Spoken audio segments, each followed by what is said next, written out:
changes day by day, and there are new trends headed our way in 2024.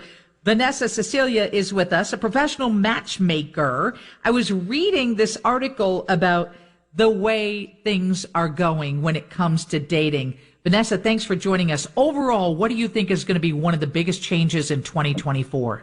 Well, there's so many changes. A lot of interesting things have happened in 2023 as far as dating. You know, like more singles are using AI writing tools like ChatGPT to craft anything from flirty text to, dating profiles. At the same time, people are done with the apps. It's called dating burnout. They're tired of continuously swiping. It's like this endless thing that goes nowhere. Also, look at the Golden Bachelor. Like, that popularity has opened up more horizons for dating in the later years of life. So there's so many great new things going on, and I think people are dating more intentionally and opening their mind to new things too. Yeah, the Golden Bachelor finale is tonight. I think he's going to pick Leslie, but it has opened people's eyes to, hey, I don't have to sit home. It doesn't make any difference if I'm 60, 70, or 80. I can still go out and date. And how interesting that people are using AI to craft their responses so they look wittier than they really are. That's of interest to me. What about the age gap? I saw some interesting statistics on that. Are we open to that, or in how big of an age gap?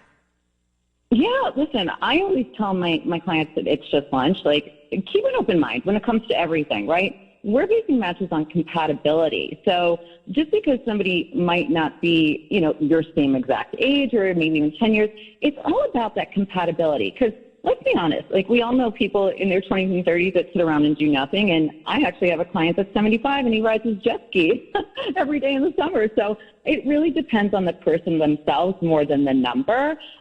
It just depends on what you're looking for in a person. So I don't think there's any right or wrong answer. Just go into every date as it's a new possibility. If it's something that, I would say, try something once. If it's not something that's for you, then you close that door, right? It's always good to keep an open mind. Yeah, I have a friend who is back dating after a divorce, and she is dating someone that is 12 years younger, and he appears older to me than she does. Well, that's exactly what I'm saying. It all depends on the person, right? You can have that youthful man in their 70s, 80s, and then you can have that guy that's not so youthful in their 20s and 30s. So it really does depend on the person. Vanessa Sescila is a professional matchmaker, and you said your company is? It's Just Lunch.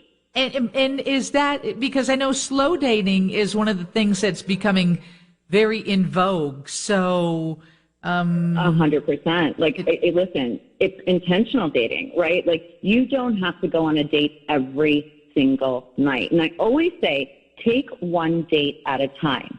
You have to think about who's in front of you. You're not going to think about the next guy you're going to go out with the next day or the second day or the following day. Think about who's in front of you. Put down your phone. Listen to what they're saying.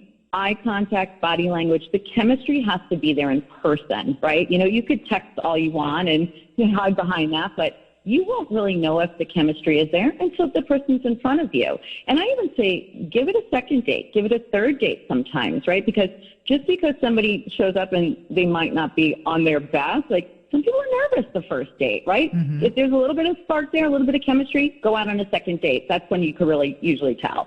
Because a lot of people are nitpicky, and they'll find something that they dislike about that person on date one and never see him again. 100%. And that's another thing. I always tell my clients, just because somebody doesn't check off every single box on your list does not mean it's not your person. I've had so many people get engaged and married that they're like, wow, thank you for opening my eyes to something new, right? Like, if something's not working for you in the past, maybe try something new. Yeah, exactly. So, you just got to keep an open mind. And I always say, too, if you're getting a little burnt out, if you're like, oh, I'm just going nowhere, getting a little, feeling a little defeated, you feel like you're in a slump, take a month off, take a week off, take a day off, whatever it may be, take a step back and maybe get a new haircut. Feel good about yourself. This way, when you're ready to get dating, you go in and you feel good, positive attitude, and you're ready to do this. And again, go into every date with that attitude, like, oh my gosh, this could be my potential future partner, right? And that's what I think you have to look at as a whole. I think we have a new dating coach for the afternoon show. Not that we need one, but I think there are a lot of people that want to hear more from you, so I hope you'll join us again. I will definitely. I love it. And there's, like I said, there's so many different things going on right now in the dating world. And it's great. People are, like I said, people are dating with more intention. And what's better than finding true love? Nothing. Vanessa Sescila, we have a professional matchmaker for the show now.